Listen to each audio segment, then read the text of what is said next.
بسم الله الرحمن الرحيم لو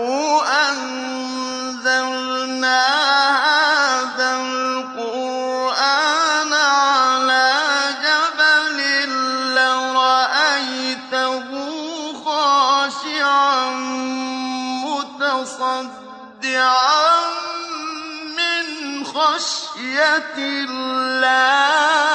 لو أنزلنا هذا القرآن على جبل لرأيته خاشعا متصدعا من خشية الله لو أنزلنا هذا القرآن على جبل لرأيته خاشعا متصدعا من خشية الله وتلك الأمثال نضربها للناس لعلهم يتفكرون. الحمد لله والصلاة والسلام على رسول الله وعلى آله وصحبه ومن والاه. السلام عليكم ورحمة الله. برزان خوش حالم لواني شازده لواني كاين تفسير قرآن بيروز بيم وخزمتان وما بس رزامندي خواهي قولي وهيوادان اوي آزيش سودي لور بقرن. بسم الله الرحمن الرحيم. ألف لام ميم ذلك الكتاب لا ريب فيه هدى للمتقين الذين يؤمنون بالغيب ويقيمون الصلاة ومما رزقناهم ينفقون. بەڕێ خۆشەویستان، خی گەورە سوبحانەهو وتەعالە کە باس لە متەقیان دەکا کە ئەو قورئانە لە حەقی ئەوان هیدایەتە، هەر ئەوانن بە تەواتی سوودی لێوەردەگرن. ئەوجا خی گەورە باس لە صیفاتی متەقیەکان دەکاتن. یەکەم صیفەتیان الذين يؤمنون بالغيب، ئیمانیش وەکو باسمان کرد لە ئەوانەی ڕابردوو. ئیتر ئەو کەسانن کەوا ئیمانیان بە غەیب هەیە. غەیب وەکو گوتمان هەموو ئەو شتانێکەوە ماغابە عنکە ئەوە غەیبە، ئەوان ئیمانیان بە هەموو ئەو شتانە هەیە کەوا غەیبە لەلایەن خوای گەورە سوبحانەهو وتەعالە لە بۆمان باس کرایان لەلایەن پێغەمبەرەکەی صلی الله عليه وسلم. ئیتر غەیب هەموو ئەو شتانە دەگریتەوە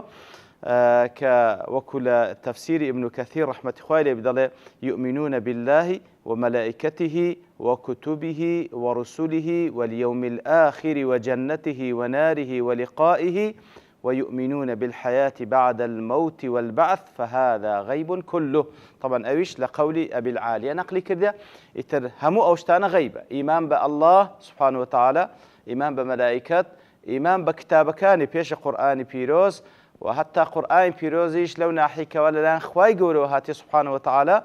وككلام الله، وإيمان ببيغمبران عليهم الصلاة والسلام، إيمان بالروج دوائي، وهروها إيمان ببهشت بجهنم بلقاء خواي قولوا وستان لخزمة خواي قولوا سبحانه وتعالى، وإيمان بو جياني لدواي مردنا، إيمان بزنديبنا وأنا هرهموي غيبة. حتى درباري شخصي بيغمبر صلى الله عليه وسلم وكو ابن كثير نقلي كرديا عبد الرحمن كوري يزيد دركاتك ودانش بن عبد الله كوري مسعود خواي قول ليان رازيبي دفرمي فذكرنا أصحاب النبي صلى الله عليه وسلم وما سبقوا به. يتدفرمي باس مال أصحاب كرد خوان لي رازيبي أواني كوا فعلا بلو بايان بدس هنا بوي كوا ما سبقونا به كبيش مكوتن لا صحبتي بيغمبركي صلى الله عليه وسلم مصاحبي أبيان كر هاولي أوبون دين كان بسر خستو بشتيان قرد بوشيوي تفرمي إيماش باسي أو ما كرد باسي أو ما كرد كعبد الرحمن كوري يزيد طبعا لتابعية تفرمي لخزمت عبد الله كوري مسعود إيما باسي أصحاب ما كرد بوشيوي كوا أوان لو باي كبيش إيما كوتينا دفرمي عبد الله كوري مسعود فرموي إن أمر محمد صلى الله عليه وسلم كان بينا لمن رآه. تفرمي براستي أمري بيغمبر صلى الله عليه وسلم بات إيشو كارو بيغمبرايتي محمد المصطفى صلى الله عليه وسلم واضح بولا بوكسك كوادي تيتي بتساوي خوي كاتي كوادي بيني لو معجزاتاني هد متساوي وكو أو آفرتا كاتي كوادي بيني تماشاي دكاتن تفرمي دمتساوي تو دمتساوي كسي شدرو زنية حاشاه بلكو أو بري رازقويا يتكسي كوابيدي تبا پێغەمبەرایەتی پێغەمبەر صلی الله عليه وسلم پێوە دیار بوو والذي لا إله غيره ما آمن أحد قط إيمانا أفضل من إيمان بغيب أو جا فەرمی قەسەم بەو خوایی کەوا هیچ پەرستراوێکی بە حەق نییە هیچ کەسێک ئیمانی لە ئیمانی ئەو کەسە چاکتر نییە کەوا بە غەیب ئیمانی پێهینایە کە بە غەیب ئیمان واتە نەیدیتیە ئەو جا ئیمانیشی پێهینایە کەواتە بەڕاستی ئەوە بەڵگەیە لەسەرەوەی بەنسبەت ئەوانی کە لە دوای پێغەمبەر دێ صلی الله عليه وسلم ئیمان بە پێغەمبەر و بە رەسوول الله صلی الله عليه وسلم و ئیمان بە پێغەمبەرانی پێشی ئەویش عليهم الصلاة والسلام أوج دست دائرة إيمان بالغيب كواتوج براستي يكل فضائل كانوا يكل أو بابلين مظني أو كوا أزر باداشت أو كساني كوا لدواي بيغمبران هاتينا كاتك إيمانيا بيدين ببي وبيان بينن براستي أوش يكك لو جيغاني كوا دبي تماي زياد بوني أزر باداشتيان لا حديث يكدا كوا إمام أحمد رواية كردية أنسي كوري مالك خوالي رازي بدفن پیغمبر صلى الله عليه وسلم روجشيان فرموي وددت أني لقيت إخواني خوزقا پیغمبر صلى الله عليه وسلم فرموي پيم خوش بو خوزقا براكاني خوم ببيني با فقال أصحاب النبي صلى الله عليه وسلم أصحاب أخوان لي رازي بي أصحاب پیغمبر صلى الله عليه وسلم أصحاب فرمويان أوليس نحن إخوانك يا رسول الله أدي باش إما برايتونين يا رسول الله قال أنتم أصحابي أنقو هاولي منن ولكن إخواني الذين آمنوا بي ولم يروني بلان برايانم أوانا كوا إيمانم بيدينا أمنيشيان نديتيا كوا تأواني لدوين قودين تبراستي ومجدية شي خيرة مجدەیەکی خێرێکەوە پێغەمبەر صلی الله عليه وسلم باسی لە مسلمانانی دوای خۆی کردێ هەتا ڕۆژی قیامەت کە ئینشاءالله ئێمەش لەوانین کەوا پێغەمبەر صلی الله عليه وسلم بە برای خۆی وەصفی کردینە و هەروەها تەمەنای کردیە بمان بینی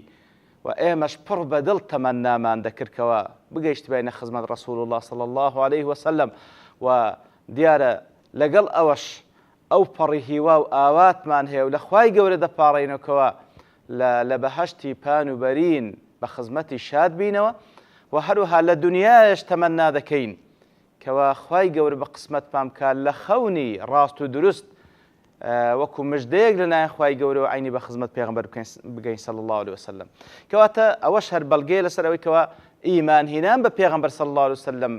کەچی نەدیتیە لە ضمنی ئیمان بالغەیبە و فەضیلە و پلە و پایەی خۆی هەیە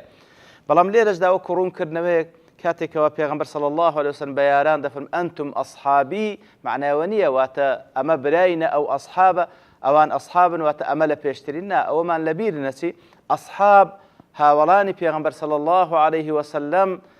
بيت قالوا كوا برانا لقل بيغمبر صلى الله عليه وسلم أوان مرتبان برسترا بوي كوا مرتبي هاوليتيشان بيبخشرا كواتە ئەوان دوو مرتبەیانە هەم مرتبەی برایەتی لەگەڵ پێغەمبەر صلی الله عليه وسلم هەم مرتبەی ئەصحاب واتە صحبەتی پێغەمبەریان کردی صلی الله عليه وسلم ئەوجا ئەوەی لە دوای وانیش دێن وەکو هەموو مسلمانان هەتا ڕۆژی قیامەت ئەوان تەنها ئیخوانن برای پێغەمبەرن صلی الله عليه وسلم خوای گەورە ئێمەش لەوان حسێب بکە بەڵێ ئەوجا خوای گەورە سبحانه وتعالى دەفەرمی الذين يؤمنون بالغيب ويقيمون الصلاة كواتا صفتي دوميان لصفتي متقية كان كاتكوا يكميان فرموي إيمانيا بغيب هيا أو جا دفرمي ويقيمون الصلاة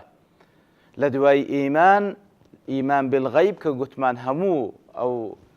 بوفراوانيا إيمانيا بغيب هيا لذاتي الله سبحانه وتعالى يترهمو بهمو أشتاني كوا أخواي قورة فرمويتي أو جا نوێژەکانیان ئیقامە دەکەن دیارە سەلا بە مانای واکو باب لەلایەن لوغەتەوە بە مانای دوعا دێ بەڵام وەکو مستەلەحێکی شەرعی بەڵێ ئەگەرچی دوعاکردن بەشێکی زۆر گرنگە لە ناو نوێژدا بەڵام ئەسەلا وەکو زاراوەیەکی شەرعی تەنها دوعا ناگریتەوە بەڵکو هەموو ئەو چۆنیەتی و ئەو کردارانە دەگریتەوە کە خوای گەورە فەرمانی پێکردینە لەسەر زمانی پێغەمبەرەکەی صلی الله عليه وسلم ئیتر وەکو صلوا كما رأيتموني أصلي بەو شێوەیە ئەنجامی بدەین کە بریتێ لە قیام و لە ڕکوع و لە سجود و هەروە هەموو ئەو شتانی کەوا تێیدا بیخینینەوە هەر وەکو لە پێغەمبەر فێربووینە صلی الله عليه وسلم. وكاتي كذا فرمي ويقيمون الصلاة نافرمي يؤدون الصلاة ديارة أداء لقل إقامة فرقها أوي كوا بيوست أنزام بدري إقامة نوك أداء بي أوي كوا بيوست أنزام بدري لدرباري نويش إقامة نوك أداء بي برزان ديارة نويش لأركان كان لدواي شهادتين دي لأركان كان لدواي شهادتين وكوزانان دفن قورترين ركن لدواي شهادتين نويجة زۆر گرنگە بەڕاستی ئەگەر تەماشای بکەی هەموو ئەوەکانی تر لە دوای شەهادەتەین مەسەلەی زەکاتدانە مەسەلەی حەجکردنە مەسەلەی بەڕۆژی بوونە هەر یەک لەوانە ئەگەر بێت و ئینسان عوزرێکی هەبی ئەوە نەخۆشە ڕۆژی لەسەر لا دەکەوی وایخود تەمەنی گەورە بووە ڕۆژی لەسەر لا دەکەوی دەکرێت بە شێوەیەک کە فیدیە بدا و هەروها نيتي دكري حز نكا لبروي حز لمن استطاع إليه سبيلا وهو زكاة كاتك وبارينيا بقى تحدي نصاب عيني لسرينيا زكاة بدا بلا مسألين ويش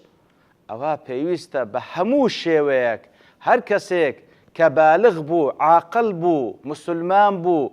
حتى أو كاتك وروح للا شيء دا بيوستا نويش بكا هیچ بە هیچ شێوەیەک مەجالی تێدا نییە ئەگەر ئاو نەبی کە وەکو دەست نوێژ دیارە وەکو مفتاح و کلیلی چوونە ناو نوێژە ئەگەر ئاویش نەبی پێویستە هەر نوێژ بکا بە تەیەموم ئەگەر لە پێوە پێی نەکرا ڕابوەستی پێویستە لە دانیشتن بکە لە دانیشتن پێی نەکرا پێویستە لە ڕاکشان بکە کەواتە بەو شێوەی بە هەموو شێوەیەک هەتا ڕوح لە جەستەی دامابی پێویستە نوێژ بکە لێ بەڕاستی نوێژ زۆر مهمە بەو شێوەی کەوا پێغەمبەر فێری کردین صلی الله عليه وسلم پێش هەموو شتێک بەڕاستی نوێژ ڕێز لێ نانە کە خوای گەورە سوبحانه وتعالى ڕێزی لێ ناینە بەو نوێژانە بۆی کەوا خوای گەورە سوبحانه وتعالى فەرمانی پێکردینە ڕۆژێ بەلای کەم 5 جاران لە خزمەتی بوەستین مخاطبەی بکەین وەکو لە سوورەتی الفاتحە باسمان کرد کەوا مخاطبە لەگەڵ خوا دەکەین سوبحانه وتعالى خوای گەورەش وەڵاممان داتەوە